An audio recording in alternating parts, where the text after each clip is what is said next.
नमस्कार, मैं श्रुति और आप देख रहे हैं एनबीसी 24। बिहार में 15 सितंबर तक सभी डॉक्टरों और स्वास्थ्य कर्मियों की छुट्टियां जो है वो रद्द कर दी है। ऐसे में ही आपको बताते चले कि स्वास्थ्य विभाग ने बड़ा कदम उठाया है। बड़ी कहीं ना कहीं जो ऐलान है वो किया है कि सभी जो जितने भी डॉक्टर हैं, स्वास्थ्य कर्मी हैं, उनकी छुट्टियाँ 15 सितंबर तक रद्द कर दी जाती है, क्योंकि जिस तरीके से बिहार में बाढ़ की जो प्रकोप है वो देखने को मिल रहा है। कहीं कहीं जिलों में बाढ़ से लोग जो हैं ग्रसित हो रहे हैं, यानी कि जैसे ही बाढ़ आता है, जिनके अगल बगल जो बाढ़ की स्थिति बनी रहती है उस गांव में ज़्यादा से ज़्यादा लोग जो हैं उन्हें बीमारियां पसरती है और बीमार हो जाते हैं। इसके कारण जो डॉक्टर हैं, सभी डॉक्टरों को सभी अस्पतालों में तैनात कर दिया जाएगा, ताकि किसी भी मरीजों को आसानी से जो इलाज है वो हो सके। ऐसे में आपको बताते चलें कि जितने भी 9 जिलों को इस आदेश से अलग रखा गया है। बाढ़ का खतरा देखते हुए आदेश दिया गया है। बिहार में बाढ़ की स्थिति को देखते हुए स्वास्थ्य विभाग ने डॉक्टरों और स्वास्थ्य कर्मियों की छुट्टियां रद्द कर दी है। विभाग ने निर्देश दिया है कि बाढ़ के दौरान डॉक्टर मरीजों के इलाज के लिए सभी अस्पतालों में तैनात रहेंगे। इस दौरान जल जमाव में कई प्रकार की जल जनित बीमारियों का खतरा होता है। साथ ही बाढ़ में पानी से घिरे लोगों को, बच्चों, गर्भवती महिलाओं और बुजुर्गों को इलाज की सुविधा सुनिश्चित करनी है। ऐसे में स्वास्थ्य विभाग के अपर मुख्य सचिव शैलेश कुमार ने सिविल सर्जनों को भेजे गए निर्देश में कहा है कि दक्षिण बिहार के अरवल, औरंगाबाद, बांका, गया, जमुई, जहानाबाद, कैमूर, नवादा और रोहतास जिले को छोड़कर सभी जिलों में यह लागू होगा।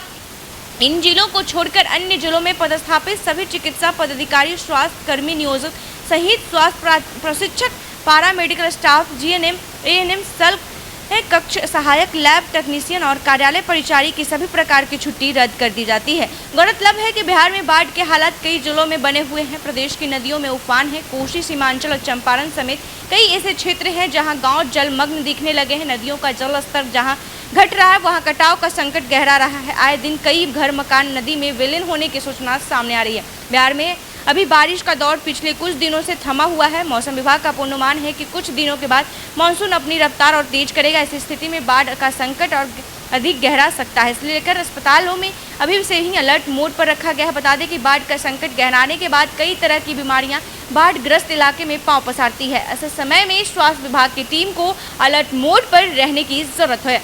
बाढ़ पीड़ितों के लिए कैंप भी लगाए जाते हैं, वही राहत शिविरों के इंतजाम किए जाते हैं। मैं आपको बताते चले कि जो स्वास्थ्य विभाग है वो बड़ा एक्शन लिया है, यानी कि एक्शन मोड में है, क्योंकि जितने भी जो बाढ़ ग्रसित जो इलाके हैं उसमें खास तौर पर कैंप लगाया जा रहा है, ताकि जितनी भी बीमारियां हैं वो पांव पसारती नजर आती है। जैसे ही जो आसपास के गांव हैं वो जलमग्न होने के बाद जो बीमारियां हैं वो पांव पसारती हुई नजर आती है। ऐसे में कई खतरा जो है वो लोगों पर मंडराता है। इसलिए सभी डॉक्टरों को अस्पताल में तैनात कर दिया गया है और 15 सितंबर तक सभी डॉक्टर और जो स्वास्थ्य कर्मी हैं उनकी छुट्टियां जो है वो रद्द कर दी गई है। ऐसे में आपको बताते हैं स्वास्थ्य विभाग जो है काफ़ी एक्टिव मोड में दिख रहा है। जो अपर मुख्य सचिव शैलेंद्र हैं वो भी काफ़ी कुछ जानकारी दिए हैं कि किस तरीके से जो डॉक्टर हैं उनकी जो तैनाती है वो सभी अस्पताल में कर दी गई है सफलतापूर्वक। ऐसे में कहीं भी किसी मरीजों को कोई दिक्कत ना हो, इसके लिए कैंप भी लगाया जा रहा है, क्योंकि अभी तो कुछ दिनों से बारिश थमा है, लेकिन बारिश जब भी अपनी रफ्तार पकड़ेगा तब किसी भी गाँव जो है बाढ़ से ग्रसित हो सकता है। इसको लेकर अभी से ही स्वास्थ्य विभाग जो है एक्टिव मोड में नजर आ रही है। 9 जिलों को छोड़कर सभी जिलों में आदेश जारी कर दिया गया है। ऐसे ही तमाम खबरों के लिए देखते रहिए एनबीसी 24।